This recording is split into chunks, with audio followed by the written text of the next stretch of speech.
السلام علیکم ورحمۃ اللہ وبرکاتہ حامدا ونصلی اما بعد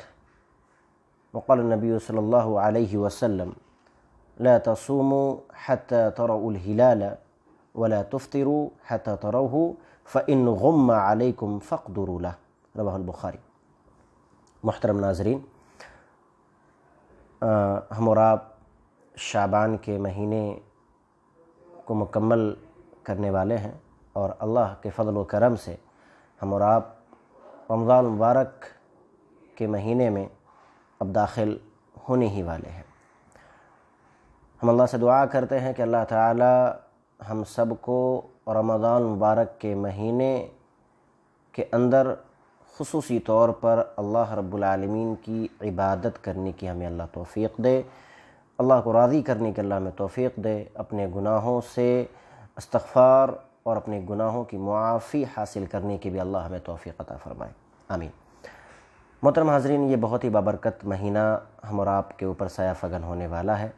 اور اس مہینے کی فضیلت اور افادیت کے تعلق سے ہر مسلمان اچھی طریقے سے جانتا بھی ہے اور سمجھتا بھی ہے۔ میں نے جو ابھی حدیث آپ کے سامنے پڑھی ہے، صحیح بخاری کے اندر کتاب الصوم کی روایت ہے، حدیث نمبر 1906 ہے۔ اللہ کے نبی علیہ السلام فرماتے ہیں، اور اس حدیث کے راوی حضرت عبداللہ ابن عمر رضی اللہ تعالی عنہما ہیں، کہتے ہیں کہ اللہ کے نبی نے فرمایا کہ لا تصوموا حتی تروا الہلال، کہ لوگو تم روزہ نہ رکھو یہاں تک کہ چاند دیکھ لو، یعنی رمضان مبارک کے مہینے کی شروعات اس وقت تک نہ کرو جب تک کہ تمہیں چاند نظر نہیں آ جاتا، اور تم افطار نہ کرو یہاں تک کہ تمہیں چاند نظر آ جائے، یعنی شوال مکرم کا چاند، یعنی اس میں رمضان کے مہینے کو ختم اس وقت تک نہ سمجھو جب تک کہ چاند نظر نہ آئے۔ اور ہم جانتے ہیں کہ عربی مہینے جو ہوتے ہیں وہ یا تو 29 دن کے ہوتے ہیں یا تو 30 دن کے ہوتے ہیں۔ اس حدیث کے اندر میں ایک اور جملہ ہے، وہ یہ ہے کہ فَإِنْ غُمَّ عَلَيْكُمْ فَاقْدُرُوا لَهُ، اور اگر ابر جو ہے مطلع اگر ابر آلود ہے، یعنی آسمان اگر بادلوں سے ڈھکا ہوا ہے جس کی وجہ سے آپ چاند نہیں دیکھ پا رہے ہیں، اور کہیں بھی آپ کے قریب کے علاقے میں چاند نہیں دیکھا گیا، تو پھر اللہ کے نبی کی حدیث ہمیں یہ بتاتی ہے کہ پھر ہمیں شعبان کے 30 دن مکمل کر لینے چاہیے، ہے نا، کہ عربی مہینے 29 اور 30 کے ہوتے ہیں، تو پھر ہمیں شعبان کے 30 دن مکمل کر لینے چاہیے، کیونکہ شک کا روزہ نہیں رکھنا چاہیے، آگے انشاءاللہ بات آئے گی۔ اسی طرح سے ایک اور روایت صحیح بخاری کی ہے، حدیث نمبر 1909 ہے، حضرت ابو ہریرہ حدیث کے راوی ہیں، فرماتے ہیں کہ اللہ کے نبی نے فرمایا صوموا لرؤیتہ وافطروا لرؤیتہ، کہ تم روزہ چاند دیکھ کے رکھو اور روزے کو ختم، یعنی روزے کے مہینے کو جو ہے اختتام چاند دیکھ کر ہی کرو۔ فَإِنْ غُبِّيَ عَلَيْكُمْ فَأَكْمِلُوا عِدَّةَ شَعْبَانَ 30، اور اگر مطلع ابر آلود ہو، آسمان صاف نہ ہو اور چاند نظر نہ آئے، یعنی شعبان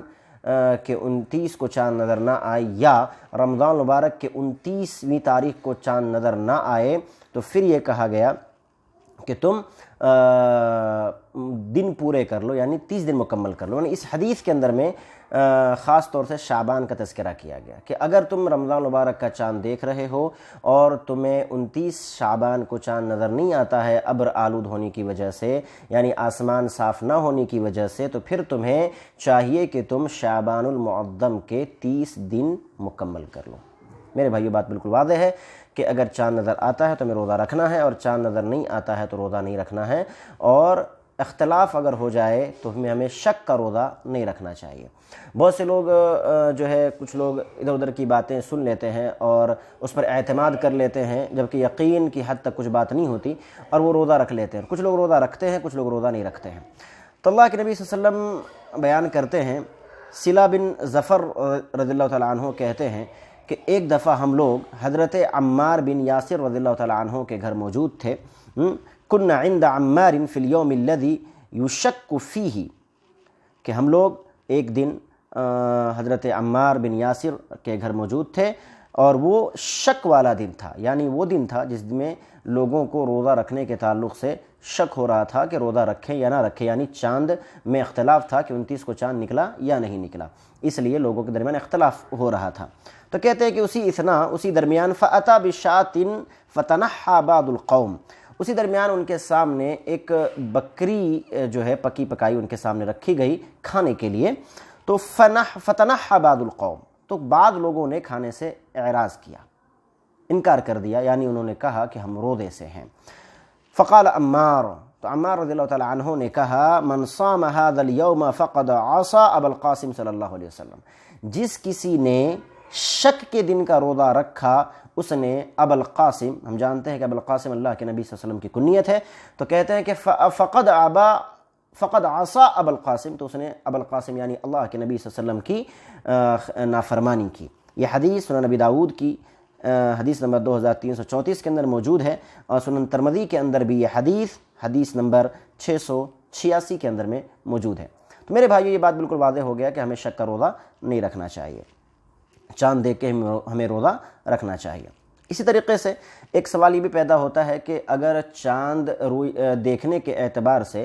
کتنے لوگوں کی گواہی معتبر مانی جائے، یعنی کتنے لوگ گواہی دیں کہ ہم نے چاند دیکھ لیا ہے تو ہمیں اس کی گواہی مان لینی چاہیے۔ تو اس کے لیے یاد رکھیں کہ اگر ایک فرد بھی، اگر ایک سچا اور عادل مسلمان اگر یہ گواہی دے دے کہ ہم نے چاند دیکھا ہے تو ہمیں روزہ رکھ لینا چاہیے۔ اگر ہمارے مطلع کے اندر کا اگر وہ آدمی ہے اور ہم اس کے صداقت کو ہم جانتے ہیں تو ہمیں اس کا اعتبار کرنا چاہیے۔ دلیل کیا ہے؟ حضرت عبداللہ بن عمر حدیث کے راوی ہیں، فرماتے ہیں کہ ترى الناس الہلال، کہ ایک مرتبہ لوگوں نے چاند دیکھنا شروع کیا، چاند دیکھنے کی کوشش کی، فاخبرت رسول اللہ صلی اللہ علیہ وسلم، تو میں نے اللہ کے نبی صلی اللہ علیہ وسلم کو یہ خبر دیا کہ انی رأیتہ، کہ اللہ کے نبی صلی اللہ علیہ وسلم میں نے چاند دیکھ لیا ہے، فصامہ وامر الناس بصیامہ، تو اللہ کے نبی صلی اللہ علیہ وسلم کو جب یہ خبر ملی، جبکہ صرف حضرت عبداللہ بن عمر نے یہ خبر دی تھی کہ اللہ کے نبی میں نے چاند دیکھ لیا ہے، تو اللہ کے نبی صلی اللہ علیہ وسلم نے فوراً لوگوں کو حکم دیا کہ لوگ روزہ رکھیں، اور آپ نے بھی فصامہ، اور آپ نے بھی روزہ رکھا، وامر الناس بصیامہ، اور لوگوں کو حکم دیا کہ وہ روزہ رکھیں۔ یہ حدیث بھی سنن نبی داؤد کی کتاب الصوم کی ہے، حدیث نمبر 2342 نمبر کی روایت ہے، اور یہ روایت سنن دارمی اور دارقطنی وغیرہ کے اندر بھی موجود ہے۔ تو میرے بھائیوں، ایک عادل انسان کی گواہی بھی رمضان کے روزے کے رکھنے کے لیے کافی ہے، یا رمضان کے مہینے کی شروعات کرنے کے لیے کافی کر جائے گی۔ اگر ایک سے زیادہ ہیں تو پھر ماشاءاللہ کوئی حرج کی بات نہیں، مگر اگر ایک بھی گواہی دے دے تو وہ کافی ہو جاتا ہے۔ اب ایک اور بڑی اہم بات یہ ہے کہ ہم جانتے ہیں کہ پورے دنیا کے اندر میں مطلع کا اختلاف ہے، یعنی کہیں پہ دن ہوتا ہے، کہیں پہ رات ہوتی ہے، کہیں پہ دن کے کچھ بج رہے ہوتے ہیں تو کہیں پہ شام ہو رہی ہوتی ہے۔ تو یہ بات بالکل، پہلے تو اختلاف تھا اس میں، مگر اب جو ہے تجربات اور مشاہدات سے یہ حقیقت بالکل ثابت ہو چکی ہے کہ مطلع کا اختلاف پایا جاتا ہے، مطلع کا اختلاف ہوتا ہے، اس میں آپ کوئی دو رائے نہیں ہے۔ تو میرے بھائیو، مطلع کے اندر اگر آپ کے مطلع کے اندر اگر چاند دیکھا جائے تو پھر اس کا اعتبار کیا جائے گا۔ تو ہمارا مطلع کتنا ہوگا، ہمارے مطلع کی مسافت کتنی ہوگی؟ تو اگر تمام ائمہ کرام، تمام مسلک کے ائمہ کرام غالباً تقریباً اس بات پر متفق ہیں کہ 560 میل یعنی 901 کلومیٹر کے اندر اگر کسی شہر والے نے چاند دیکھا ہے اور اس کی معتبر گواہی اگر ہمیں موصول ہو چکی ہے، تو ہم اگر 901 کلومیٹر کے درمیان اگر ہم رہتے ہیں، اندر میں ہیں، یعنی جس شہر میں چاند دیکھا گیا اس شہر سے ہمارا شہر اگر 901 کلومیٹر کے اندر اگر ہے اور معتبر ذرائع سے ہمیں خبر ملی ہوئی ہے، تو پھر ہمیں بھی روزہ رکھنا چاہیے، ہمیں بھی ان کی رؤیت کا اعتبار کرنا چاہیے۔ جیسا کہ میرے بھائیو، یہ جو روایت ہے یہ میرات المفاتیح کے اندر میں جلد نمبر 6 صفحہ نمبر 228 اور 229 کے اندر میں یہ چیز بالکل واضح طور پہ لکھی گئی ہے، اور یہ جو کتاب ہے میرات المفاتیح یہ جامع سلفیہ بنارس سے چھپی ہے۔ اسی بحث میں علامہ عبیداللہ رحمانی وارک پوری نے علم جغرافیہ اور جدید علم حیت کی روشنی میں اسی نقطے کو راجح قرار دیا ہے، یعنی کہ ہمیں اپنے اپنے مطلع کا اعتبار کرنا چاہیے، کیونکہ اس لیے کہ کتاب و سنت کے اندر میں